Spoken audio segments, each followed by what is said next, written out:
Hello students, আমি Nitish sir জ্ঞানজ্যোতি coaching সেন্টারের পক্ষ থেকে তোমাদের প্রত্যেককে জানাই স্বাগত।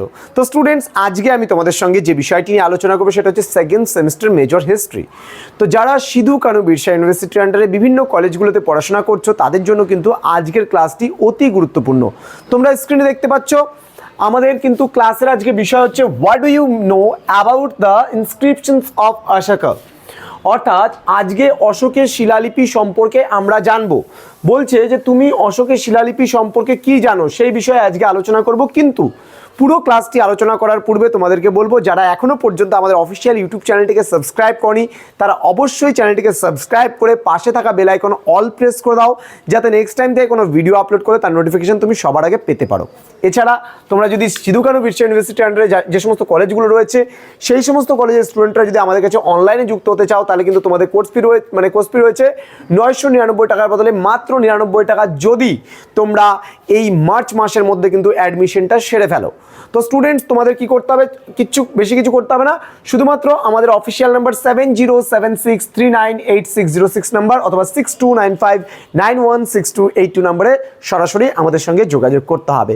তোমাদের টোটাল কোর্স ফি বলে দিলাম 99 রয়েছে, শুধুমাত্র মার্চ মাসের মধ্যে অ্যাডমিশনটা নিলে কিন্তু, কারণ এরপরে আর পাবে না। ইতিমধ্যে মাত্র 4 দিন থেকে আমরা এই কোর্সটা চালু করেছি। ইতিমধ্যে প্রচুর স্টুডেন্ট, বলতে গেলে 30+ স্টুডেন্টস কিন্তু আমাদের কোর্সটা অলরেডি এনরোল করে নিয়েছে বা জয়েন করে নিয়েছে। তো তোমরা যারা ভাবছো যে অ্যাডমিশন নেব, সময় নষ্ট না করে অ্যাডমিশনটা নিয়ে নাও, কারণ এখন অ্যাডমিশন নিলে 99, পরে কিন্তু পস্তাবে, তার কারণ পরে কিন্তু 999ই কিন্তু পে করতে হবে।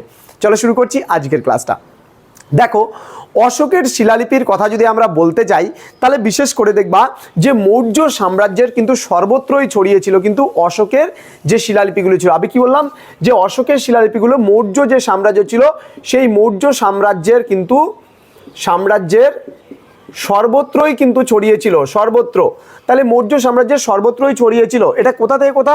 হিমালয় থেকে কর্ণাটক পর্যন্ত। আবারও বলছি, হিমালয় থেকে কর্ণাটক, ঠিক আছে, হিমালয় থেকে কর্ণাটক পর্যন্ত। এবং আমরা যদি বলি তাহলে বিহার থেকে আফগানিস্তান, হিমালয় থেকে কর্ণাটক এবং বিহার থেকে আফগানিস্তান পর্যন্ত কিন্তু এই যে অশোকের শিলালিপি, সেই শিলালিপিগুলো কিন্তু বিভিন্ন স্থানে আর কি ছড়িয়ে ছিটিয়ে কিন্তু ছিল। এবার এই শিলালিপিগুলোর বিষয়বস্তু কি ছিল সেগুলো একটু জেনে নেব। যেমন প্রথমত আমরা 1 নম্বর বলতে পারি রাজকীয় অনুশাসন।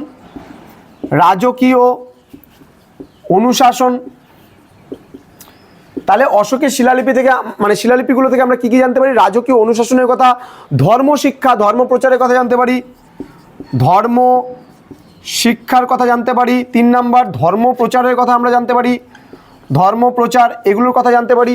এছাড়া শাসন সংস্কার এবং রাজপুরুষদের প্রতি নির্দেশ, শাসন সংস্কারের কথা জানতে পারি, শাসন সংস্কার, রাজাদের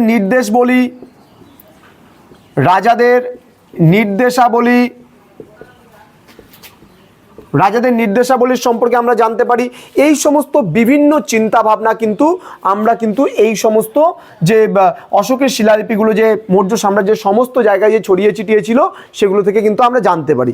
তো এবার অশোকের যে শিলালিপিগুলো ছিল সেই শিলালিপিগুলোকে মূলত 3টি শ্রেণীতে আমরা ভাগ করে আলোচনা করতে পারি। আবারও বলছি, এর যদি আমরা শ্রেণীবিন্যাস করি, অশোকের শিলালিপিগুলোকে আমরা 3টি ভাগে ভাগ করে আলোচনা করতে পারি। 1 নম্বর পর্বত গায়ে বা পর্বত গাত্রে খোদিত লিপি। তাহলে 1 নম্বর কি বললাম? পর্বত গাত্রে মানে পর্বতের গায়ে খোদিত লিপি, ঠিক আছে, পর্বত গাত্রে খোদিত লিপির সম্পর্কে আমরা কিন্তু জানতে পারি। দেন স্তম্ভলিপি, 2 নম্বর হচ্ছে স্তম্ভলিপি, তোমরা লিখে নিতে পারো, স্তম্ভলিপির ব্যাপারে আমরা জানতে পারি। এবং 3 নম্বর আমরা গুহালিপির ব্যাপারে জানতে পারি। 3 নম্বর গুহালিপির ব্যাপারে কিন্তু আমরা জানতে পারি। তো আমি আবারও বলছি একবার করে, জাস্ট এটা কিন্তু তোমাদের 2 মার্কসের জন্য খুব গুরুত্বপূর্ণ। তোমাদের 2 মার্কসের প্রশ্নগুলো নিয়ে আমি ধাপে ধাপে এখন আলোচনা করছি। আমি লাস্ট ক্লাসে আলোচনা করেছিলাম তোমাদের কিছু বিষয়, এবং আজকে আমার চলছে তোমাদের সিধু কানু বিরসা ইউনিভার্সিটি আন্ডারে ক্লাস নাম্বার 2। এবং যারা আমাদের পেইড ব্যাচে জয়েন করবে তাদের ক্লাস শুরু হবে 1 এপ্রিল থেকে। 1 এপ্রিল থেকে আমাদের ক্লাসগুলো আরম্ভ হবে সিধু কানু বিরসা ইউনিভার্সিটির আন্ডারে অনলাইন ক্লাস, যারা পেইড ব্যাচে জয়েন করবে তাদের। তো সেখানে কিন্তু আমরা আরও ডিটেলসে আরও ভালোভাবে তোমাদের ক্লাস নেব, এই নোটসগুলো তোমাদেরকে প্রোভাইড করব অনলি 99-এর প্যাকেজে। তো আমি আরেকবার আলোচনা করছি অশোকের শিলালিপি সম্পর্কে। যদি তোমরা জানতে চাও যে অশোকের শিলালিপি মৌর্য সাম্রাজ্যে প্রায় সর্বত্রই ছড়িয়েছিল, হিমালয় থেকে শুরু করে কর্ণাটক পর্যন্ত, এদিকে বিহার থেকে শুরু করে আফগানিস্তান পর্যন্ত কিন্তু এই অশোকের শিলালিপিগুলো বিভিন্ন জায়গায় ছড়িয়ে ছিটিয়ে ছিল।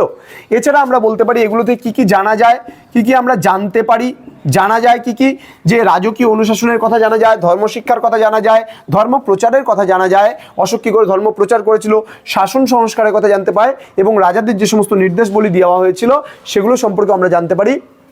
এছাড়া অশোকের শিলালিপিগুলোকে আমরা 3টি শ্রেণীতে ভাগ করে আলোচনা করতে পারি। কিছু কিছু লিপি এমন ছিল যে পর্বতগাত্রে খোদিত লিপি ছিল, কিছু কিছু লিপি এমন ছিল যে স্তম্ভের গায়ে লেখা হয়েছিল, এবং কিছু কিছু লিপি এমন ছিল যেগুলো কিন্তু গুহার গায়ে লেখা হয়েছিল। তো স্টুডেন্টস, আজকের ক্লাসটা এতটুকুই, কারণ 2 নাম্বারের জন্য তোমাদের আর বেশি কিছু জানার প্রয়োজন নেই। এই প্রত্যেকটা লিপি কিন্তু খুব গুরুত্বপূর্ণ ছিল, কারণ মৌর্য সাম্রাজ্যের ইতিহাস জানতে গেলে কিন্তু আমাদের এই লিপিগুলো কিন্তু একটা প্রত্নতাত্ত্বিক উপাদানের মধ্যে যথেষ্ট গুরুত্বপূর্ণ। তো আশা করি আজকের ক্লাসটা বুঝতে পেরেছো। কতটা বুঝলে, মানে কেমন লাগলো ক্লাসটা, অবশ্যই তোমরা কমেন্ট বক্সে কমেন্ট করে জানাও। এবং আমরা চাই যে মিনিমাম আমাদের 100 স্টুডেন্টস এই বছর হোক, আমাদের এটাই টার্গেট নিয়ে আমরা আগাচ্ছি। আমাদের কিন্তু অলরেডি 30+ স্টুডেন্টস হয়ে গেছে মাত্র 99 রুপিসের কোর্সে। আমরা আবারও বলছি, এই বছর শুধুমাত্র আমরা 100 স্টুডেন্টসকেই কিন্তু আমরা পড়াবো। তার কারণ আমরা যেহেতু এবার প্রথমবার চালু করেছি সিধু কানু বিরসা ইউনিভার্সিটির আন্ডারে, তো তোমরা যারা ভাবছো যে আমাদের কাছে অ্যাডমিশন নেবে, সময় নষ্ট একেবারেই করো না, কারণ হাতে গোনাগুনতি আর কিন্তু 70 সিটস আছে। এই 70টা সিটের মধ্যে কিন্তু তোমরা যদি অ্যাডমিশন না নাও, তাহলে কিন্তু পরবর্তীকালে কিন্তু আর অ্যাডমিশনটা পাচ্ছ না। আর এই মাসের মধ্যে অ্যাডমিশন নিলেই 99, কিন্তু পরে যদি এই মাস ক্রস করে ফেলেছো তাহলে কিন্তু 999 রুপিস পুরো কোর্স ফি হয়ে যাচ্ছে। তো স্টুডেন্টস, তোমরা কতটা ভালো শিখতে পারবে আমাদের কাছ থেকে সেটা তোমরা বুঝতে পারছো ক্লাসগুলো করে। তো সময় নষ্ট করো না, যুক্ত হও আজই আমাদের জ্ঞানজ্যোতি কোচিং সেন্টারে। ফোন করো, এই অফিসিয়াল 2টো নাম্বার দেওয়া আছে এই নাম্বারে। চলো দেখা হচ্ছে পরবর্তী ক্লাসে। তোমরা প্রত্যেকেই ভালো থেকো, সুস্থ থেকো। Thank you so much, thanks for watching after all, thank you.